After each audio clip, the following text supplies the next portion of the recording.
I'll come in and settle in. If anyone comes in, just grab a lunch and make yourself at home.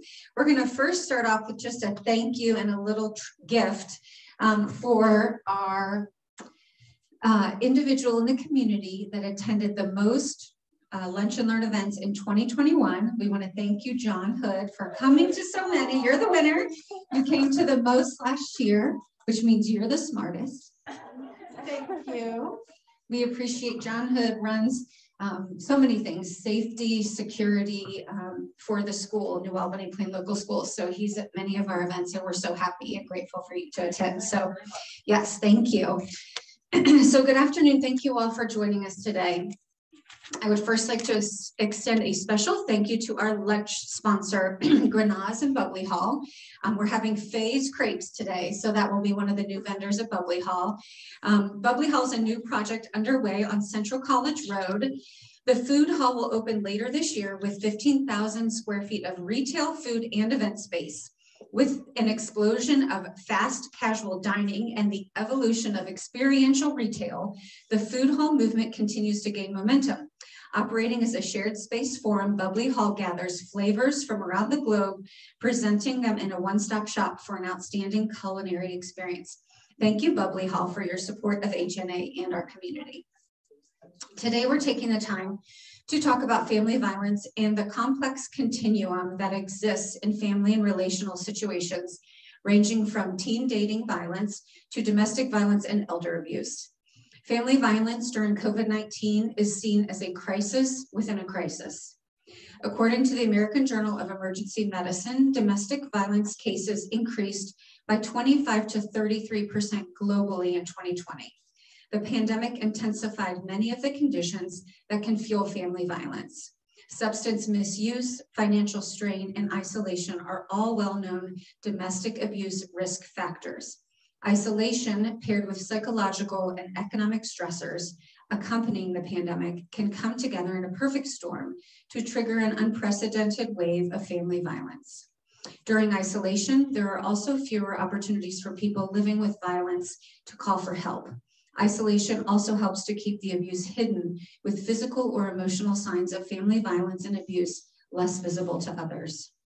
Also of interest and of concern for parents of teens, calls to the national hotline on digital dating abuse among teens increased 100% last year.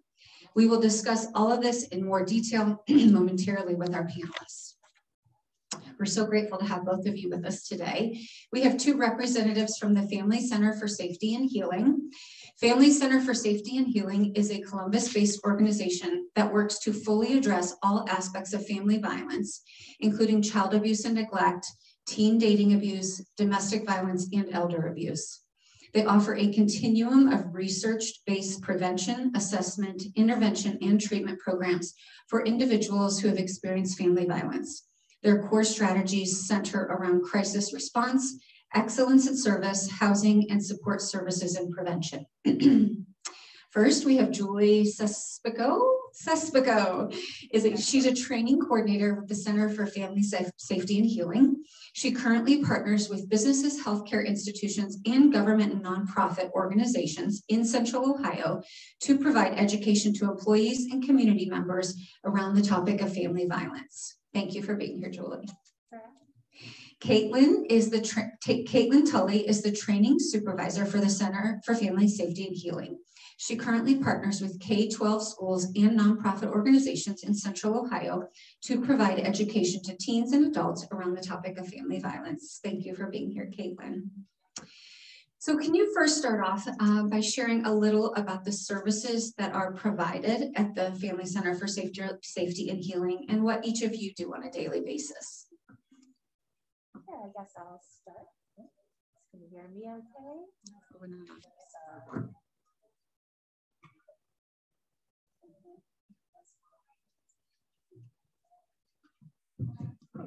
Thank you so much. Thank you. So again, thank you for having us today. We're grateful to talk about this topic, which is something we do on a daily basis, but really have such gratitude for the emphasis on this important topic.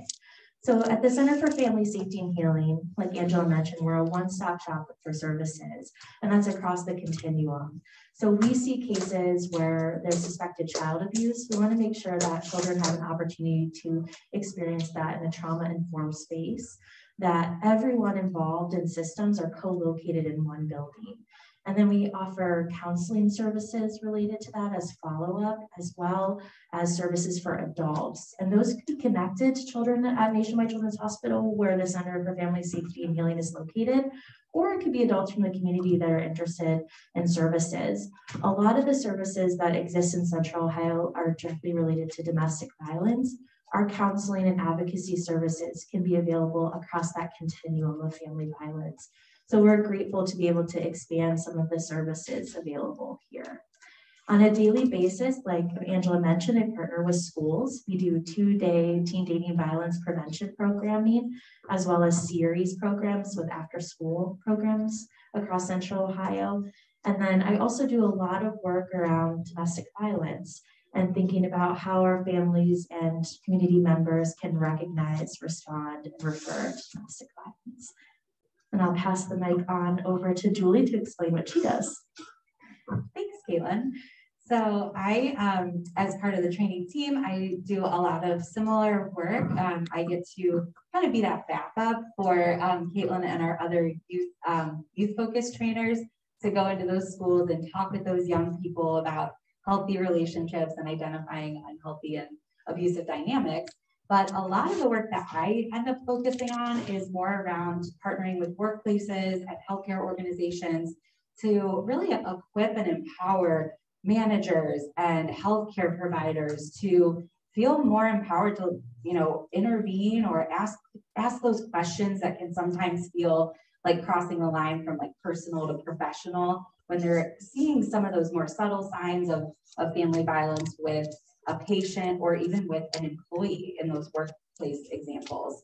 So really helping to provide training for those organizations and help them establish protocols that really make everyone feel a little more equipped in those sometimes really challenging, complicated situations. So lots of connections with community partners and researching and finding new protocols and writing presentations and delivering those. So quick snapshot of our days can look so different every day. Thank you. Well, the work you do, as we talked about earlier, is they're like angels on the planet. So truly, thank you for everything that you do each day. It feels like maybe the best place to start is the family violence associated with the pandemic. And I know when we spoke, you said you have been busier than ever, and really it's a crisis within a crisis. Can you maybe just share a little bit about what that means? Yeah, you spoke to the isolation, and we know that one of the things that really can decrease safety for people in our community is being isolated, which we've all experienced in the pandemic. And then that compounds if you experience isolation within relationships that are violent. And so we definitely, like you mentioned, see the need for services in the community that, like, generally as trends across that age continuum, we're seeing the impact of this. So for children that were isolated from school, we know that school is where there are safe adults that have eyes on children. And if you are looking at a child or a family through a screen, you may not see some of the dynamics that are happening for those children. So we definitely saw the impact of that isolation for children and child abuse. As we look at teenagers being expected to be on their phones or their devices 24/7 for classes, then their partners say, well, we know you have your phone, we know you have your computer, you have to be available to me 24/7. And we're actually starting to see an increase of teenagers talk about the do not disturb function and how they're wanting to use that. It actually just popped up this week with some students saying, I want to set boundaries. Because for the last 2 years of this pandemic, I've been expected to be available 24/7. And even in a healthy relationship, that can create some really uncomfortable dynamics. But if there's abuse that's happening, all of a sudden these children feel completely isolated from safe adults because they're expected to be on their phones where adults may not be aware of the behaviors that are occurring. And then as we look at domestic violence, to Julie's point about the workplace, we know that the workplace, especially for people experiencing domestic violence who are isolated from friends and family, that may be the only place where a peer may have eyes on some of the dynamics at play. And so if that's happening, through Zoom calls, again, some of the observations that we might see that might help someone to say, hey, what are these dynamics? Are they healthy, or do you need some more support or resources? Those observations aren't happening over Zoom. And then for our elders in the community, we know that there was isolation across the board, and oftentimes family members that may be moving in. We know there's a housing crisis across the United States, and it's happening in Central Ohio as well. So you see housing as an issue, especially for elders, and that contributes to some of the dynamics of elder abuse. So all of those layers that are impacted by the pandemic are just fueling some of the dynamics of family violence. Right.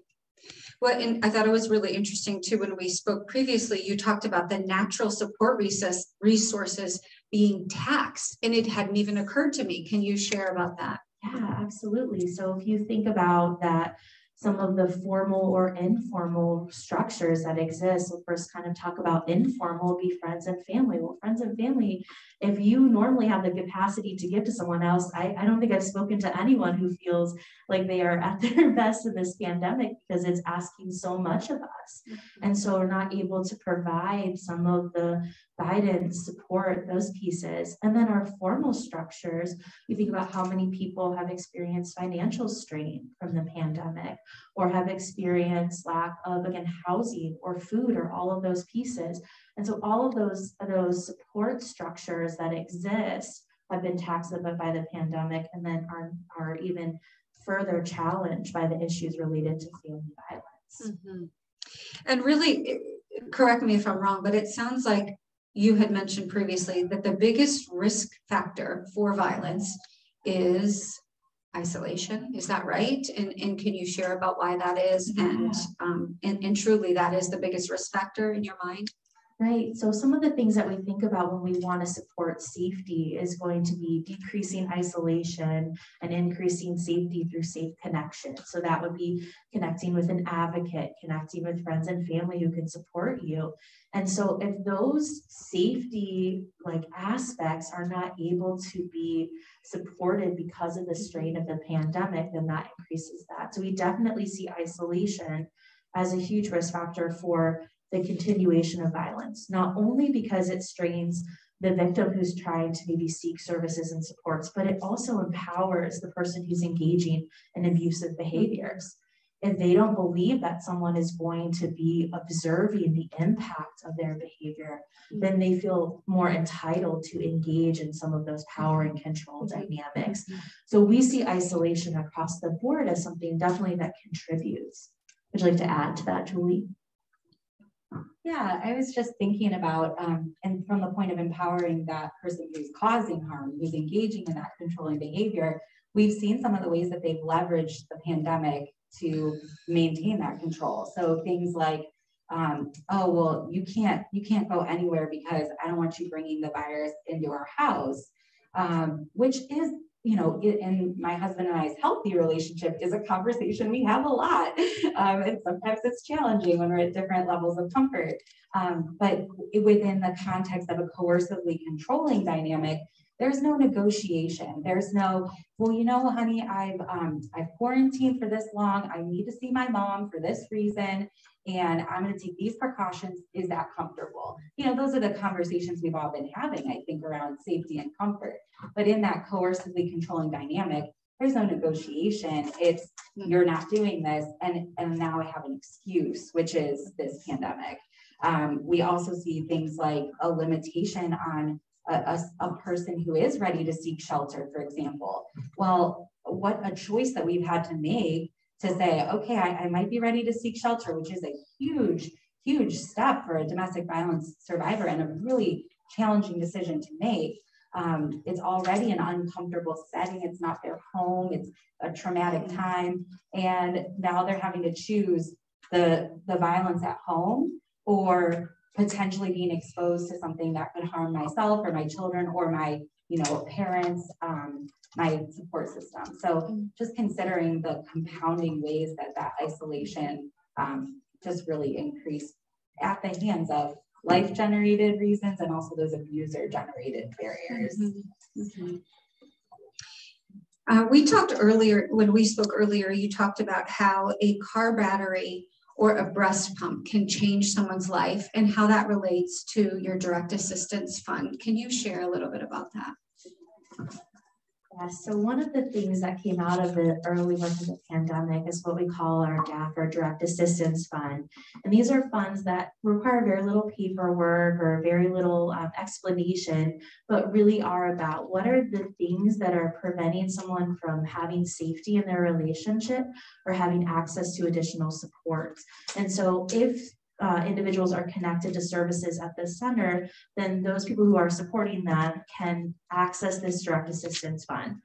We've had clients where a breast pump was the thing that was needed to have employment, which allowed them to have access to safety. And they were not eligible for a breast pump through some of the more traditional avenues. And so we were able to provide that. Car battery as well was something that was preventing someone from accessing safe employment. And so all of these pieces that seem, for many of us to be a minor expense or something that may be accessible can be life-changing for a victim to be able to seek safety. And so we want to ensure that those resources are available. And we are so grateful to our funders for supporting that fund that, again, really helps people to access safety in really creative ways.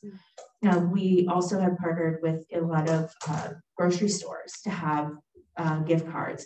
And we're very mindful for our clients. What is the nearest grocery store for them? What is most accessible? So we really try to make it tailored to our clients. Well, and I thought what was so interesting and important, and we see it sometimes in the food pantry, right? It's certain you have to understand where some of these families are, right? They potentially have no phone, no computer, they're sleeping on a friend's couch. How can you expect them to jump through 10 hoops in order to achieve some of these things? And I think that's what's so important and interesting to remember is that this, doesn't put up barriers in between them, the thing that they need. It gets it directly to them to open up those doors. Absolutely. And that's exactly what safety and support is needed for someone who's experiencing family violence. Is, we think about our clients are sometimes coming through a door in the most stressful and vulnerable space of their life. And then all of these confusing processes that unfold. And so any way that we can make that system easier and better for those who are experiencing violence, that helps build safety across the family. And so we see it as such a priority, and again, have such gratitude for those who have made it possible. The continuum of family violence, it's not just a spouse or a partner, but it can be a parent and a child. Can you talk about that continuum? Absolutely. So that is, I think, something that's pretty unique about the Center for Family Safety and Healing is really looking at that continuum of family violence. Again, with child abuse, we look at that parent and child dynamic or the whole family. We know that intergenerational trauma and violence is something that impacts many in our community. And so a lot of the work of the Center for Family Safety and Healing is looking at breaking cycles and ending family violence, because we see the ripple effect that many times if people have experienced family violence and you've learned parenting strategies from your family, and those include violence, that those continue on unless there's intervention and support.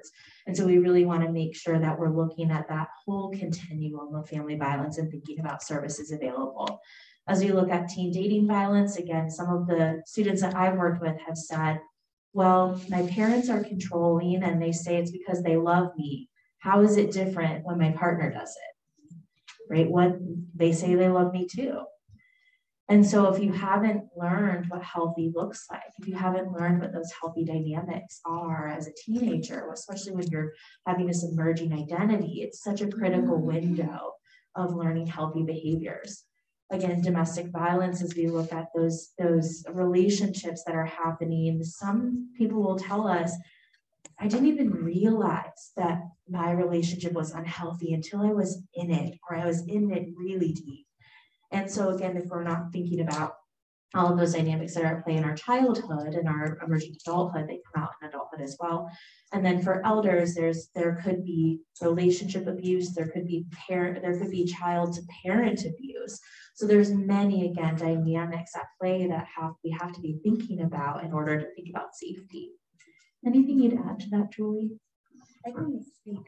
Just something I think about regarding that elder abuse component. A lot of what we see is that domestic violence grown old, and that is something that often gets overlooked. Like we think domestic violence is this thing that happens to like 20 to 30-year-olds, maybe 40-year-olds, but it's almost like we think, okay, it stops at this certain point, but we absolutely need to keep our eyes and ears open for those dynamics of control for that very vulnerable person. Once we get into the, different types of medical care, that's, daily medications and daily care, that's just more opportunity for a controlling person to exert that control over their partner or their family member. Again, it could be that there's an adult child there, there's an adult sibling that's residing in the home.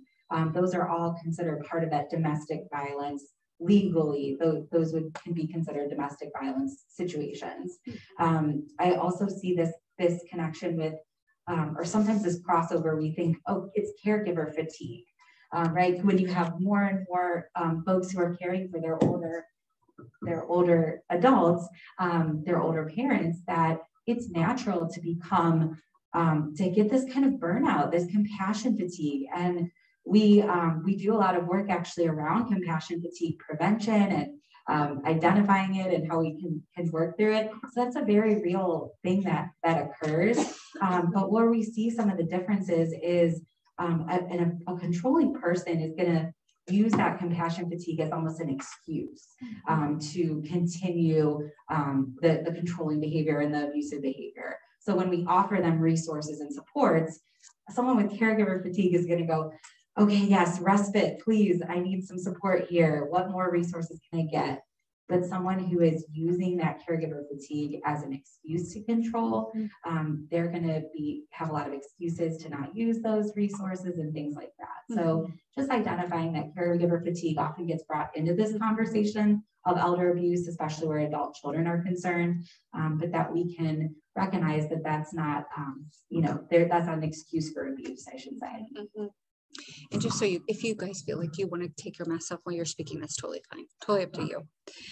And are there any stats you would share, maybe across Central Ohio, just about, teen dating abuse, domestic violence, child abuse, anything like that you would want to offer?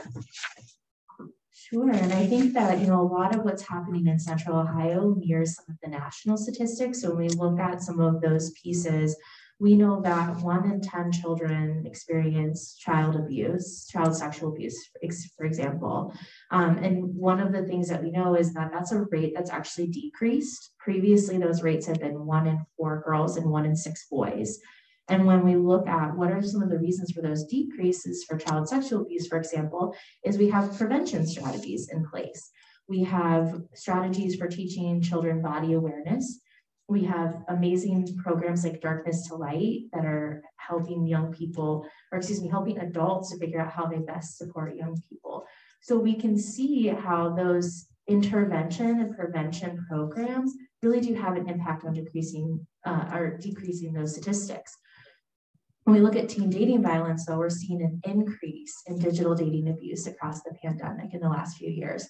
I'm seeing that in Central Ohio as well as nationally. You mentioned the increased reports to the national hotline for teens, the 101% increase over the last year. I'm also hearing this anecdotally in our schools, that these behaviors are both increasing in terms of numbers, but also impact, the significance of the impact, the fear and the changed behavior for young people. And so that's definitely something I'm seeing across our schools.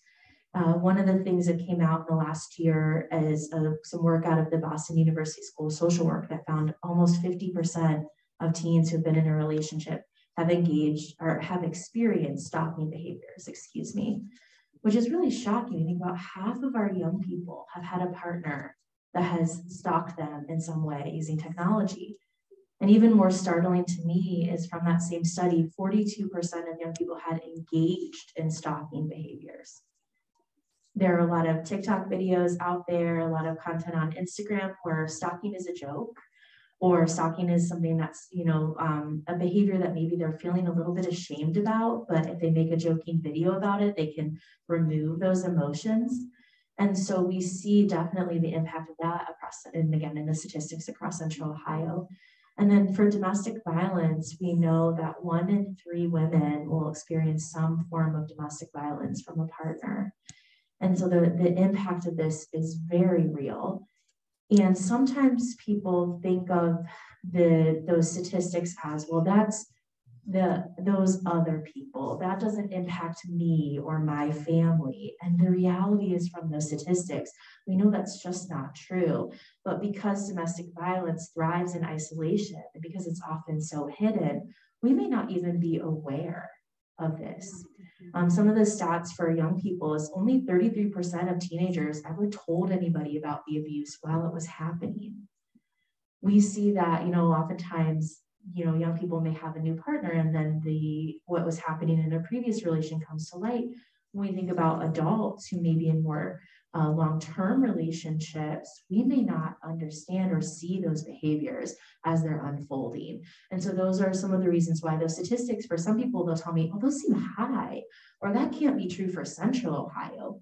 But the reality is that it is, and definitely having an impact here. Anything that you'd add, Julie? And can you clarify, when we were speaking earlier, you mentioned different terms. So relationship violence versus domestic violence. Can you just, in dating abuse and different things like that? Yes, and so for some people, those are interchangeable. How they typically use it in the research is that dating violence is for those under 18. Relationship violence is in the peak of some of these behaviors between 18 and 24.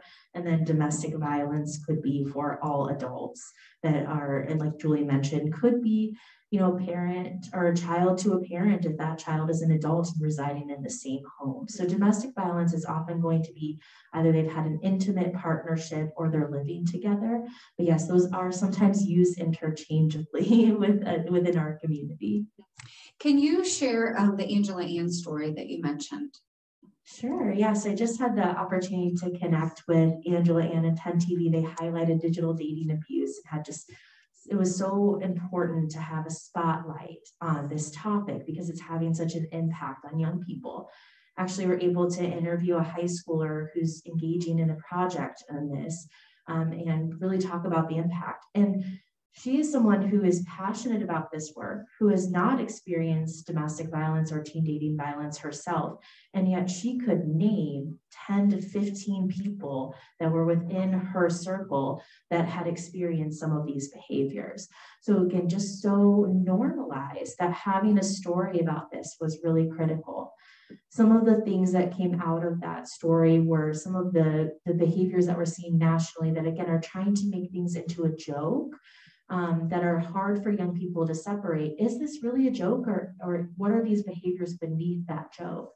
So one of the things that's happening on TikTok right now is something called Zillow surfing. And Zillow surfing is where young people will go onto Zillow and actually type in the address of their crush or their new relationship. And they'll look through all the rooms in the house on Zillow and say, I wonder what it would be like to be in this house. I wonder where my crush's bedroom is. And, you look at Zillow surfing and it is shocking for a lot of people to engage in that. Most teenagers would look at that as a joke and not think of some of the dynamics. And so if you see everyone joking about Zillow surfing, we're not necessarily saying Zillow surfing is going to lead to lots of direct stalking behaviors, but it creates this normalization for young people that it's okay to look in your crush's house or your partner's house. So I'm hearing an increase of young people driving past their partner's house and looking in, or looking up a lot of their connected friends or family members or exes on Instagram or other accounts. And then because this is so normalized, when those power and control dynamics come into play, they're like, well, everybody does that. Or why are you making a big deal out of nothing? And those gaslighting behaviors start to happen. So again, so much gratitude for the spotlight on this. I think we're really starting to talk about this more as a society, both nationally and here locally. It is truly a passion of mine. I started doing this work about 10 years ago.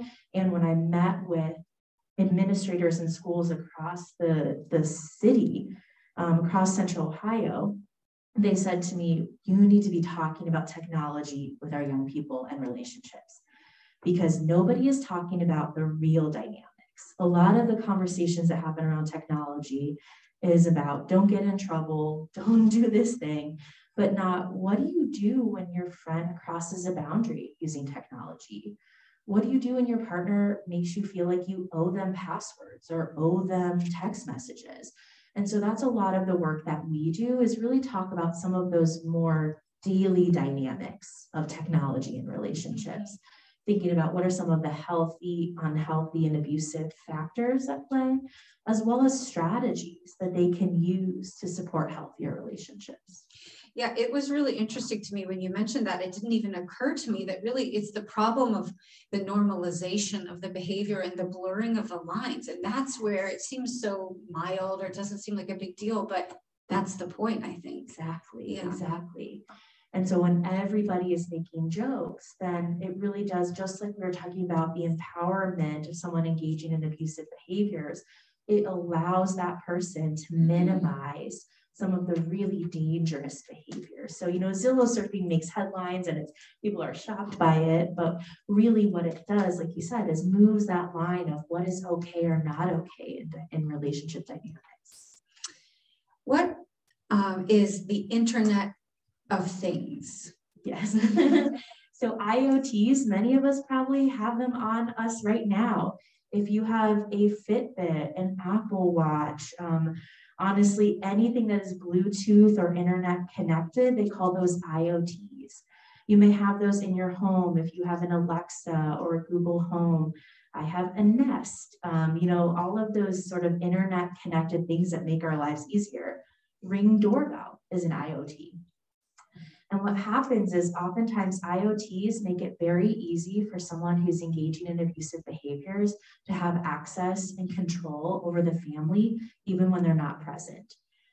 We've seen, stories nationally of someone using the Nest to control the temperature in the home, to make it unbearably cold or hot, because they're able to control that through their phone device, even if they're not in that room or not in that home. We've seen examples here in Central Ohio of when there's domestic violence occurring in family and there's shared visitation or custody, and then someone gives a child a Bluetooth connected toy, that Bluetooth connected toy can be a way to access location. And so let's say they go into shelter and they bring this Bluetooth connected toy, the abuser still has access to that person's location through that toy. And if you look at the shelves at any of our toy stores, you'll see many IoTs that are given to children. And so we want to pay attention to this. That's one of the things that we might look at when we safety plan with, victims, with advocates or with counselors, is thinking about, do you have any of these connected devices? And do we need to be thinking about who has access to those passwords, who has access to those, resources? Because that could be a safety dynamic that we're not even aware of. Mm-hmm. Can you share a little bit about the difference between grooming and stalking? I think we want to talk about each, but essentially how they're different based on age, and then what each of those things are.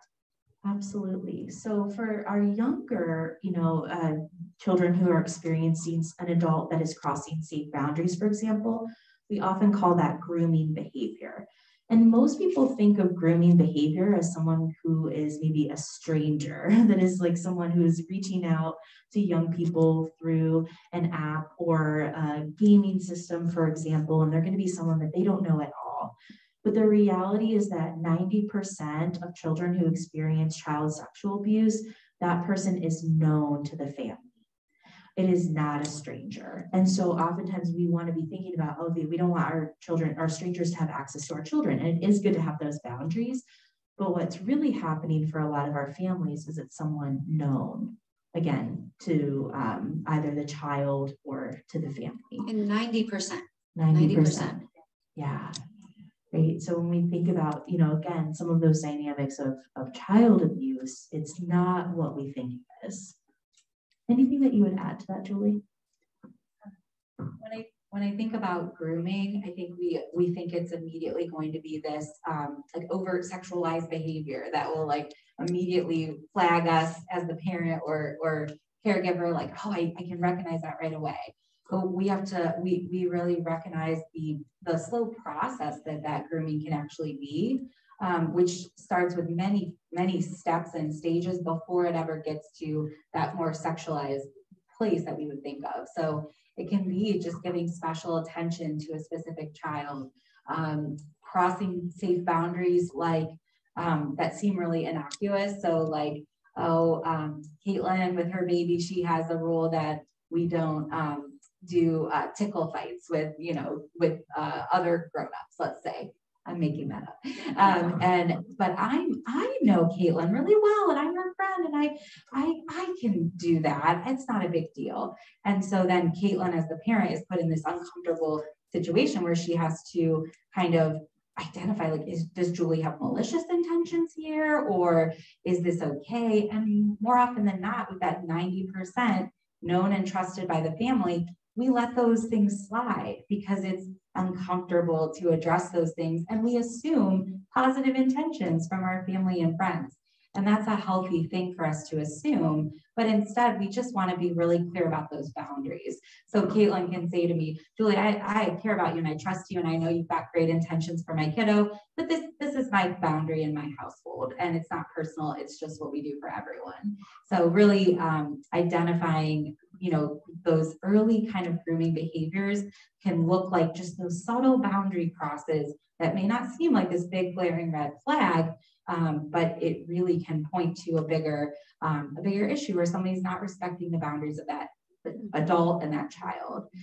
We also look at things like, gift giving and just that kind of specialized treatment, secret keeping. We are both authorized facilitators of a program Caitlin mentioned called Darkness to Light.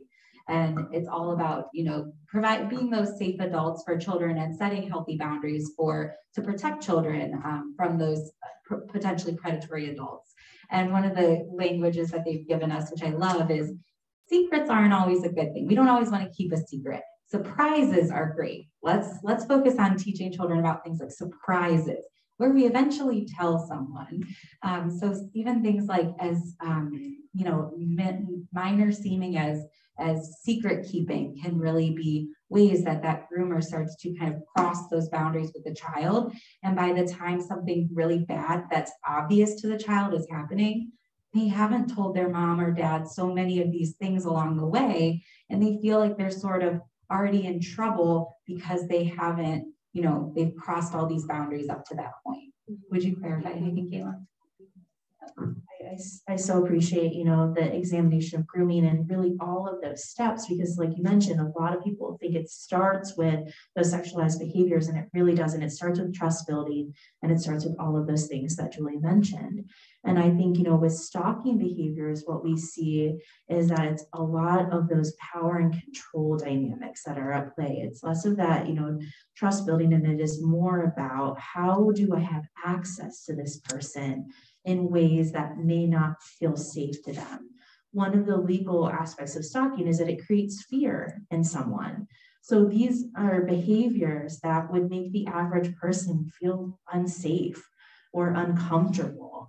That may not always be true with some of those grooming behaviors. Some of the youth that we work with, because they are having this trusted relationship with an adult, they don't see these behaviors as something that make them feel unsafe at the beginning. And so those are just some of the things that can be a little bit different with stalking behaviors versus grooming behaviors. Well, and as we're parents kind of thinking in our head, right, who has access to my child personally, physically, and digitally, I guess, what about the tech piece as it relates to both of those? Absolutely. And we're definitely seeing technology as used for grooming purposes.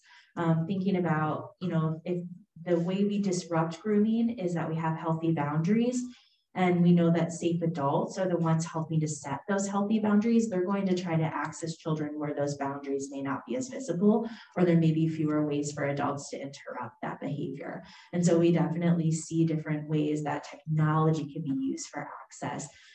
Particularly for young people, we see a lot of gaming as like a way to do that. So Discord is something for teenagers that adults have used to cross safe boundaries.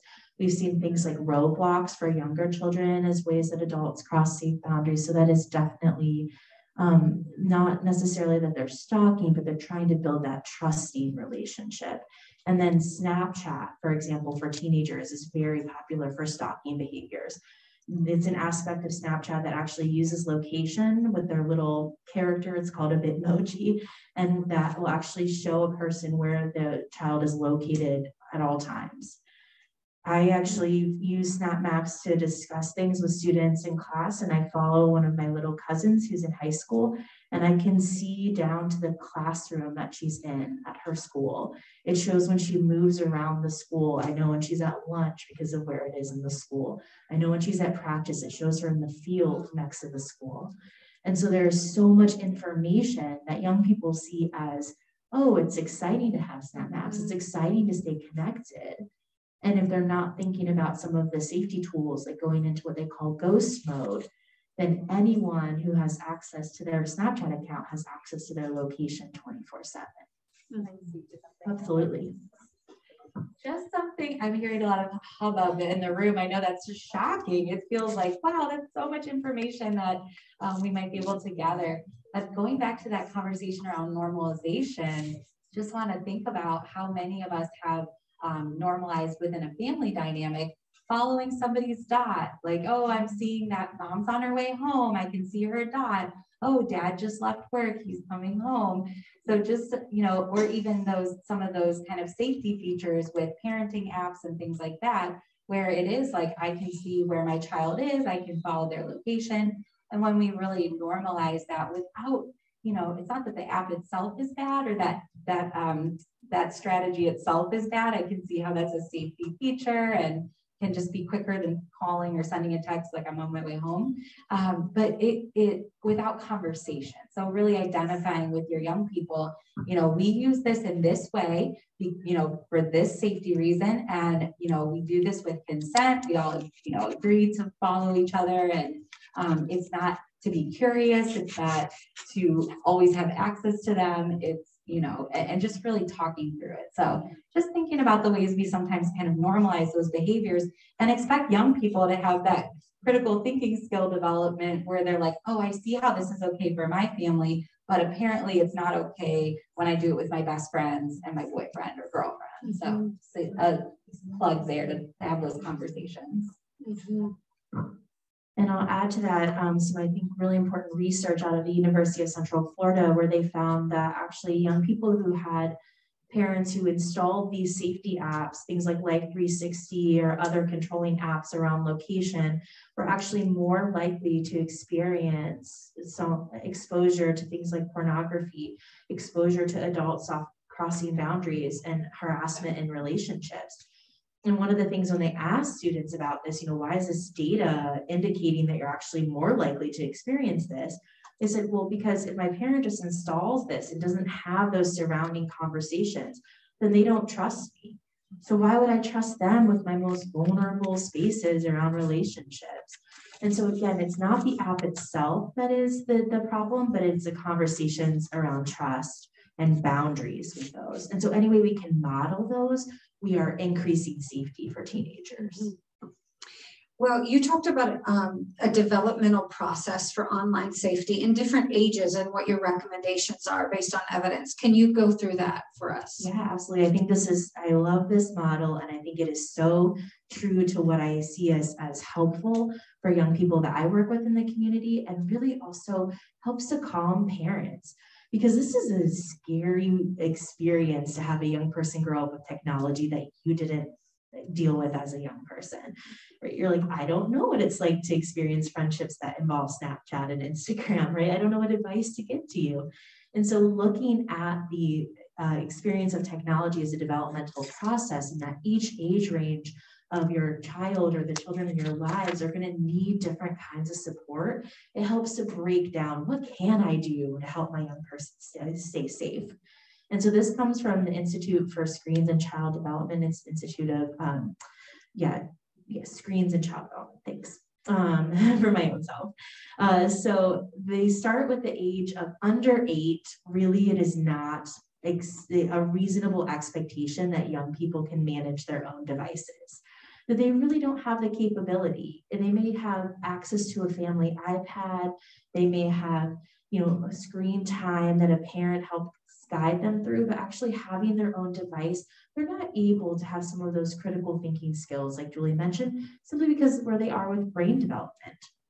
When we move into that 8 to 12 range, they say that it is possible to have access to, again, a device, but with a lot of safety parameters, so that every setting on that device that is built for safety, we want to be able to utilize. Some of those apps that we mentioned, some families use things like BART, if you're familiar with that, which helps to monitor internet use, and the parent gets access to it. But that actually is developmentally appropriate for children under the age of 12. Most of the pediatricians across the country, as well as many people involved in tech, would say they would never give a device directly to a child under 12. There's even a national campaign called Wait Until 8th grade, which means that try to get as many families together to say, can we wait until 8th grade until that child has their own device? Now, every family is different. Every family may need different kinds of support. If your child is alone after school in middle school, maybe it is important that they have a device, but that they also have some of those safety parameters in place. As we look at that 13 to 15-year-old range, that sort of emerging high school student and later middle school student, what is most helpful is playing games like What If or exit strategies. So what if you were in a situation where your friend got a text that made them feel uncomfortable? What would you say or do? Or they might be, what if you find yourself, being asked to share your location and that doesn't feel okay to you? What could you say or do? And then exit strategies that go along with that. So maybe parents and child have a code word. If you say the word blueberries, for example, and you text that to your parent, it means, I'm going to ask you a question and I actually want you to say no. So, hey, can I FaceTime with Julie tonight? Nope, sorry, you know the rules. No FaceTime after 8. Oh, you're so mean. And so they look cool in front of their friends, but they're actually setting healthy boundaries. That's what is most effective, again, 13 to 15. And then 16 through 18 plus, what they really want are open conversations. Will my parent judge me if I come to them with really tricky situations? Will I feel safe to talk about some of those big, almost adult-like things that I'm navigating? And so they're really looking for safety in that window. Mm-hmm. Well, there's a lot of stuff to unpack there. One, let me just say a lot of this is in the packets, right? Virtually, you'll have it digitally, and you also have it in the hard copy packet. So let us know if you need any of those. The best resource you mentioned, which is in the packet as well, is the Institute for Digital Media. And this is evidence-informed information, not based on scare tactics. Could you talk a little bit about that? Yes, and thank you for the correct name. My brain was just clearly not pulling it up. So it is the Institute of Digital Media and Child Development. And again, I really think that they are using a lot of evidence to inform their strategies. The reality is that a lot of technology is very big business, right? There's a lot of people that make a lot of money off of data and off of our use of technology. And so some of the resources that exist are really about capitalizing on those scare tactics for parents. Your child is at risk. If you buy our product, you will be safe, right?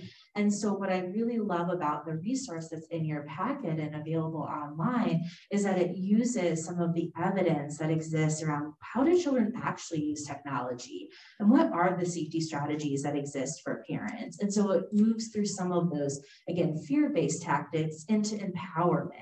What can we do as a society to think about these issues, and what in our individual families can we do to help build safety? And we use it in a lot of our training opportunities because it is just so well designed of being accessible for families. Really, there's a lot of practical advice that seems like it's not as, again, as scary as some of the resources that are out there. In the packets, as well as a family media agreement, which I'm taking home. We're going to sit down and do it. It's really, really interesting and empowering, like you said, to have this collective conversation. Can you talk a little bit about that agreement, what it is? Sure. Would you like to speak to that? Okay, great. So the family media agreement, again, is one of those conversation tools. A lot of parents will say, well, how do I even begin this conversation around technology, what it means for our family? And so this family media agreement allows parents and young people to go through and say, as a parent, what are some of my expectations around behavior on the phone? And for the child, what are some of the things I hope to get out of this technology? One of the things that we really are passionate about is approaching with curiosity rather than judgment. A lot of young people feel very judged by adults. Oh, get off that, stuff. You're rotting your brain. You don't know how to talk to anyone anymore. And so these messages get in, and then they're like, well, I don't know if I can really talk to my parent about these big issues. So having something that's a little bit more formal can help people really dive into some of those dynamics with their child. And what is great about it is that people can sign off on this. And so it really feels like there's something to it, that there's something that is an actionable item that comes out of this conversation. Anything you'd add, Julie? I was just going to note that I think it can be an ongoing conversation as well, that using that common sense media agreement, it's not going to be magic. It's not going to automatically take away any difficult conversations or butting heads, with your young person, but it is, an ongoing conversation about, well, is there a new app that you're liking? Let's talk about that in the context of our media agreement. Do you feel like some of these guidelines that we've agreed on aren't working for you anymore? And really both having the ability to have that coming to the table to bring up concerns, I think is important. And just to make that a regular part of our dialogue with young people. Like Caitlin said, what apps are you using? Who are you spending time with on those apps? Just kind of approaching with curiosity. It can help us kind of center ourselves, because sometimes when we approach those technology conversations, we kind of flip our lid and think, oh my gosh, I don't understand this. And it just kind of sets me on edge. And so I'm already going into this conversation with my young person stressed or a little frustrated because I don't get it, or it's not my world. And so by just approaching with curiosity, it helps us kind of set ourselves up to go, you know what, it's okay that I don't know everything about this Snapchat tool, or I don't know everything about TikTok. And you know what, I spend time on TikTok, it's not really for me. So really just, it helps us kind of go, we don't need to know everything and be the expert, but just, you tell me, kiddo, what do you like about this? What are you doing with this? And teach me. And so it helps bring some of those, it just helps us both come to the table, I think. One other thing I'll add to that is a lot of the strategies that exist for parents right now is about screen time. How many hours is a child spending online? And what we really like to focus on is the quality of screen time. If your child is spending 2 hours on a game that helps them learn science and math and, critical thinking skills, that's going to be very different than, 2 hours of time spent maybe comparing themselves to someone else that might have an impact on self-esteem or confidence. And so we really want to look at quality. And that's why I like the family media agreement. It's not about time, but it's about what are you doing with that time? How are you spending and engaging your time online? And again, that really helps us to build healthy relationships with our young people around technology. Because sometimes when we focus on time, we may not really understand what they're doing. So let's say we set an hour and a half of time, but that means they have to turn off their game in the middle of the game. Well, how many of us would want to turn off our favorite, TV show in the middle of an episode, right? That would make me frustrated. And so it's how many X number of games you can play this day, X number of, conversations or, streaming time or whatever it might be is really better than hours. And that's why I appreciate the family media agreement.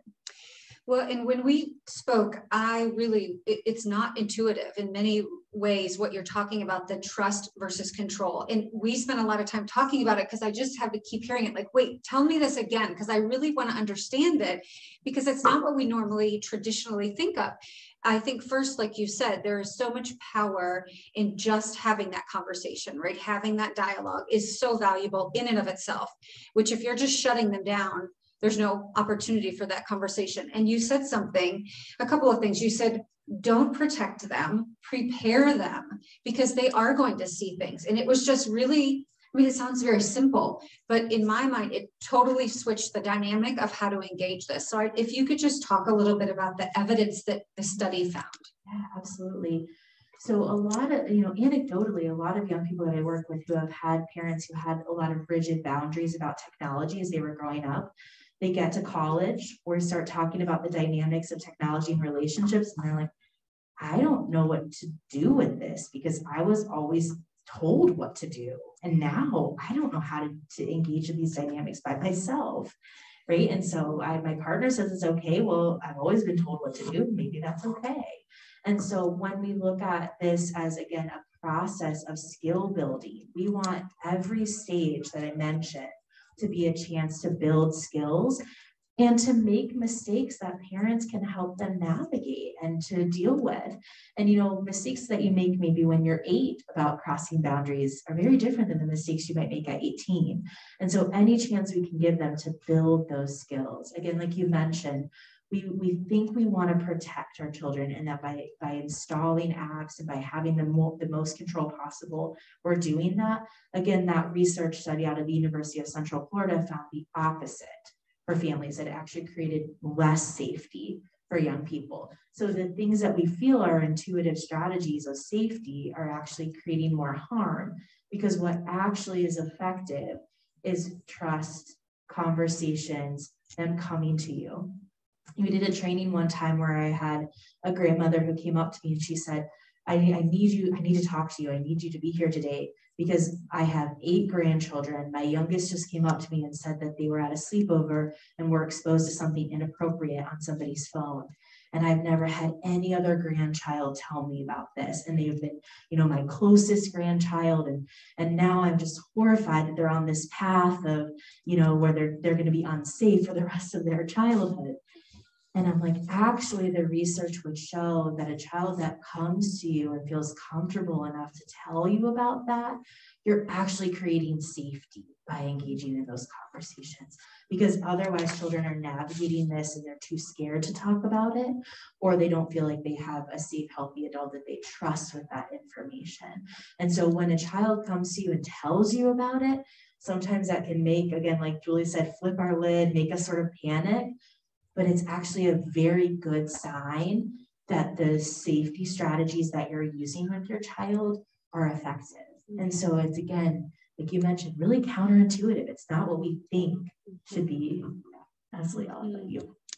Can I just add one quick thing that it's not counterintuitive. And beyond that, when we're stressed out, when we are learning new skills as parents, caregivers, support people for young people, when we're stressed out, we're going to go toward that path most traveled. Like if I'm my go-to, the way my parents raised me was very rigid boundaries and, very protect versus, prepare.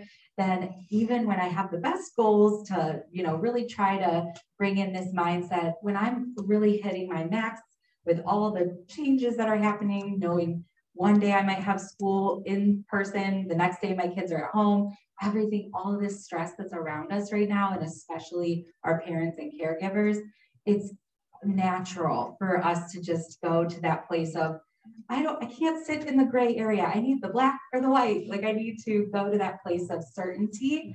And we're asking ourselves to kind of explore this uncertain area to say, we don't have all the answers and it's okay to not have all the answers. And that this is going to be kind of an ongoing fluid situation versus this really tangible, you're allowed to do this and you can't do this. So just also giving ourselves grace and giving you all grace as those parents and caregivers and support people for young people to get your own support with these situations too, to find your safe, friend circle or parent groups or your family members that you can get support to help you, because this is a really difficult dynamic to navigate, is this technology world that feels so uncomfortable for some of us. So just want to put in a little, just, you know, remind ourselves that we got to give ourselves grace here too. So we can't bubble wrap them. I'm gonna make sure I get this right, okay? You can't bubble wrap them. We have to trust them. We have to empower ourselves and them to have these conversations around this topic. So I'm a parent. How do we start this conversation? What does that conversation look like? How does that sound? How do you begin? You know, one of the things that we find to be most helpful is really starting with, how are you talking about or responding to how your child's friends are engaging with technology? Because what that does is it helps the young person to say, okay, if my parent or my adult is approaching my friend with curiosity, oh, you hear about a story that happened at school. They say, wow, I wonder what was going on in that situation. I wonder why they are interested in that, or I wonder, and just have that curiosity. Then they're like, well, maybe they'll approach me with curiosity about this. And again, just starting with those spaces of, what do you love about technology? What does it do for you that other things don't? And so both of those strategies, thinking about how you're responding to within that circle of friends or within the community, that makes a really big difference. And then approaching with curiosity is going to allow some of those more awkward or difficult conversations to feel more natural. And so we don't want to jump right in with, you know, what are the scary things that could happen online, right? No child is going to want to engage in that discussion. But if they get to tell you about their favorite game or their favorite app, then all of a sudden you're building the trust that gets to that point. So really starting again with curiosity and connection is going to help that conversation. Anything you'd add to that? Just a tool that I really like is called collaborative problem solving. It's trauma-informed, it's evidence-informed approach to, if you have a specific concern. So there's there's the ongoing dialogue about use of technology with that young person. But when you do have a specific concern, say you saw them flip their phone over really fast when you came in the room or something like that, like you can addressing that concern, finding out first, like building that connection with that young person in that moment, going, hey, like, can we talk about this? And can you tell me like how you're doing, what's going on? Here's what I noticed. Like what, how do you feel about, like what are your concerns here? And maybe we get into this privacy conversation and they say, well, I feel like you're always looking over my shoulder and it's not fair. You don't trust me. And you go, okay, I hear you. You're saying that you feel like I'm kind of looking over your shoulder a lot and you're looking for some independence and trust here from me. Is that what I'm hearing? Yeah, you don't give me that trust and independence. Okay, I hear that. Now we've connected, right? We get that collaboration for it. And now I can go, here's my adult concern. Like, but I'm not going to say it like that. Can I share my concern with you? And really forcing ourselves to identify the specific safety concern. Because when I'm stressed out, maybe I'm just like, this is my house, my phone, I can see whatever I want. And that's understandable. But we want to take a moment to pause and go, why am I reacting so big to this moment? Where is this coming from? Let me identify the safety concern that I have here so I can share it with my young person. So then once we've heard them out, then we approach that like, well, here's my specific safety concern. What could we do to compromise on this? And I want to hear your suggestions, and then I'll share my suggestions. So there's still going to be those things that you can, implement as that adult. You still have that, position of authority there, but it's a more collaborative approach to really getting to that, that connection and empowerment. Yeah, and I'll add to that, because thank you for bringing in like trauma responsive or trauma informed approaches. And one of the things we know about being trauma responsive or trauma informed is that it's not about excusing the behavior, it's about understanding the behavior. And so some parents might think like, well, you're just letting, young people run all over you and do whatever they want online. And it's like, what is actually happening is we're understanding what is driving that behavior, and we're thinking about those evidence-informed strategies, because most of our traditional strategies, they don't work. And so we just have to think about it differently. So that's really what the goal of these tools are all about, is again, not about just, letting young people do exactly whatever they want, because, they're still developing their prefrontal cortex. They still need support from us. But it is about understanding the drive, again, behind the behavior and how we can use creative strategies. Thank you. Before we start to kind of wrap up, we just want to provide the opportunity for anyone to ask questions. If you have any questions in the room or online, send those. Anybody in the room have a question? Elizabeth. I'll repeat it so y'all can.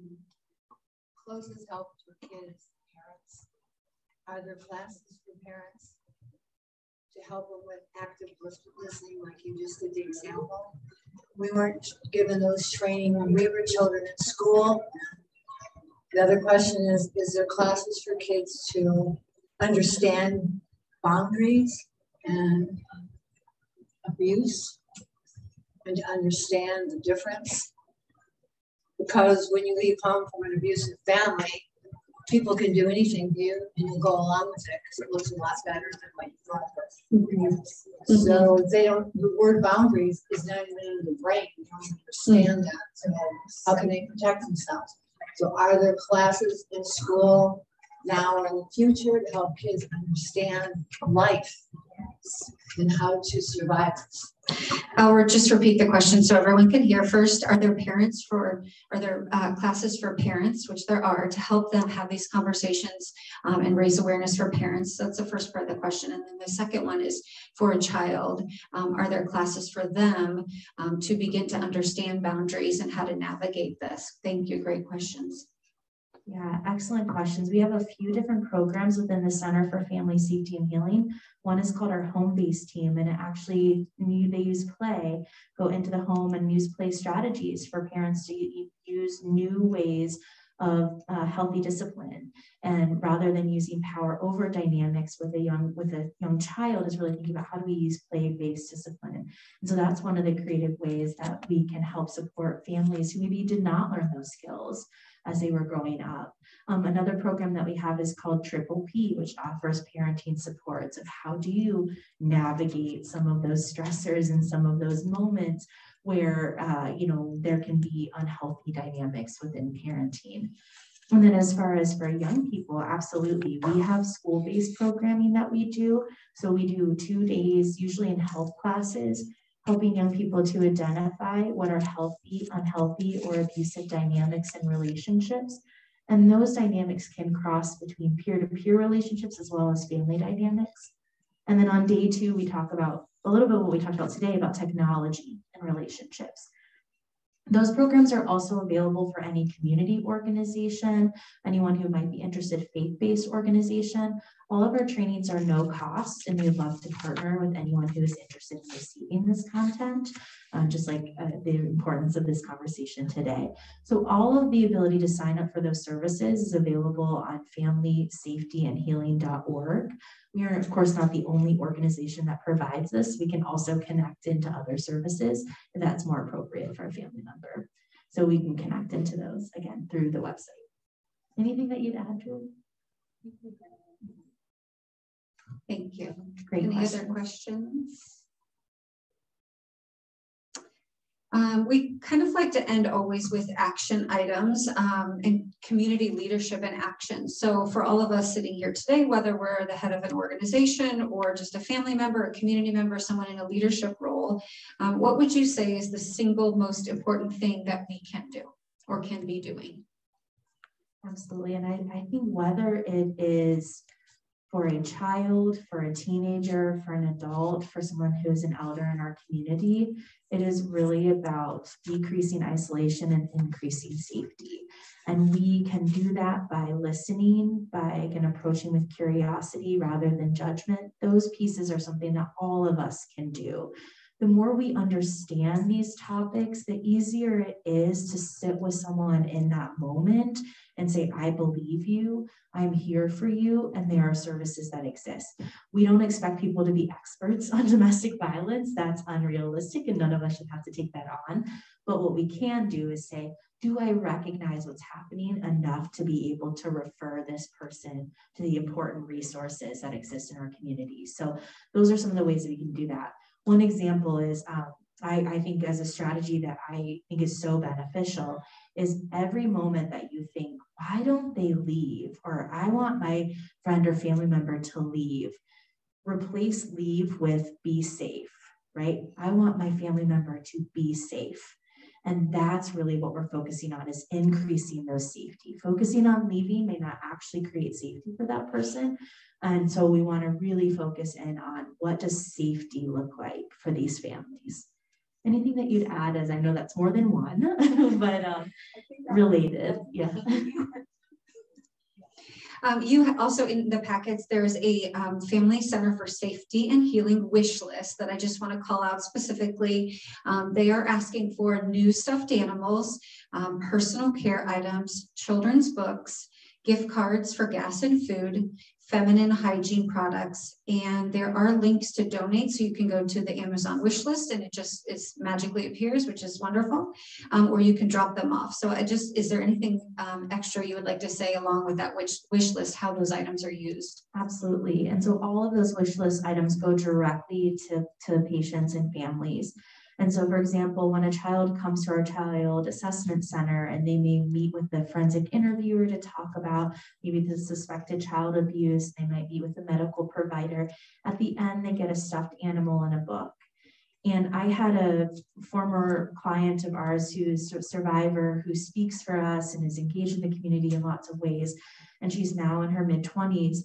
And she was 16 when she came in for services. And she said, well, Kaylin, I got a stuffed animal and I'm 16. I don't need a teddy bear for comfort. But she's like, it is a symbol of all that I've overcome, of my ability to navigate this very tough space in my life. So she still has that teddy bear. And even we think about teenagers, like these are such important symbols of comfort, of empowerment, of the ability to heal. And that's really what we want from the Center for Family Safety and Healing, is how do we create safe and thriving families and communities? And so those direct items really help people to feel like they have the support of our broader community. There is also a Darkness to Light event on grooming on April 13th. Could you talk a little bit about that? Yes, absolutely. So that is a 2-hour program that offers 5 steps for how we intervene with child sexual abuse. They're really practical steps that are based on this video module. So real life survivors share their experiences as well as strategies for intervention. Julie and I are both certified, and Julie has been doing a lot of our Darkness to Light presentations. So I'm going to pass the microphone over to you. I will just add to that. We referenced a little bit of Darkness to Light's work today in our conversation.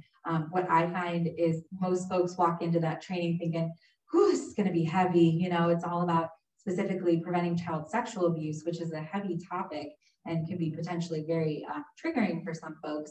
But I think everyone ends up walking away feeling more empowered because they offer such tangible tools, really, that we all, every single person, regardless of our role in the community, regardless of our work, whether or not we have children, that we all have a role to play in putting up those safe boundaries around children and holding up our part of those boundaries. So I find it to be really empowering and really focuses on that prevention piece, which is just gets me really excited to talk more about. So really invite you all to join in that kind of conversation. We also have a New Albany High School student actually that is doing a collection of personal care items for Darkness to Light. So we have a box located in our little office area over there. So all of you, anybody's interested to support that student, there's a drop box. You can support and donate items there. Just to mention as well, some of the media, some of the websites and resources we talked about at the Institute for Digital Media and Child Development is childrenandscreens.com. Common Sense Media is commonsensemedia.org. This info is virtually on our website and on the resources tab, as well as in your digital packets. The National Domestic Violence Hotline is thehotline.org, 1-800-799-SAFE, S-A-F-E, or you can text the word START to 88788. One other thing to mention as far as resources go, we have 13 new OSU mental and behavioral health specialists that are now upstairs in our building. The phone number there is 614-293-9600, and they have a wide range of mental health, behavioral health services right here in our own building. So please reach out at that number for any concerns or issues, anything really related to mental health, abuse, violence, anything they can handle upstairs. The school district, I also want to mention, will be partnering with a local organization to share virtual presentations on healthy relationships. So those will be coming through New Albany very soon. I think those are all of my resources. Before we talk about up and coming lunch and learn events, just an opportunity for you all to wrap up and say anything that you'd like to. I'll just share gratitude for everyone who attended today to focus on this topic. We know this is not an easy topic to talk about, and all of us coming together to think about innovative strategies for safety is really how we help empower those who are experiencing violence in our community. So I just have so much gratitude for those who are here today. Thank you. And I will echo that gratitude and also put in one last plug for if you do have an organization that you're part of, or a parenting group or a faith community that would be interested in bringing some of these conversations around family violence, intervening, preventing, recognizing the signs, responding. Please feel free to reach out. All of our trainings are free and customizable, and we just love to get out and have these conversations so our whole community can be more family violence informed and more trauma informed as well. So familysafetyandhealing.org has access to our training department requesting trainings there. We definitely want to talk more about that, getting something on the calendar for sure. Yes, so thank you. You all have been wonderful gifts to the community. Thank you so much for your time today. There are surveys in your packet, so if you could just, at your convenience, fill that information out. There's a little drop box, a little wooden box in the back to provide any insight and input. We are excited to announce on March 11th, we have an unbelievable panel on health equity coming here. It will be moderated by Dr. Wando Oliawala. She's the Chief Health Equity Officer and Senior Vice President at Humana. She also lives here in New Albany and serves on our board. She's an unbelievable human. So excited. She will be moderating the discussion. Panelists will also include Autumn Glover, the Senior Director of Community Health Partnerships at Ohio Health, as well as Dr. Ray Bignall, the Assistant Chief Diversity and Health Equity Officer at Nationwide Children's Hospital. So it's going to be a really wonderful and exciting panel. So mark your calendars for March. And then in April, we'll be speaking about mental health, ACE scores, as well as, so many different topics related to children's mental health. We'll have Dr. Ken Yeager here from STAR and a couple other representatives speaking about children's mental health. So look forward to that. Thank you all so much for your time today, and thanks for your participation. Have a great week. Well done, everyone.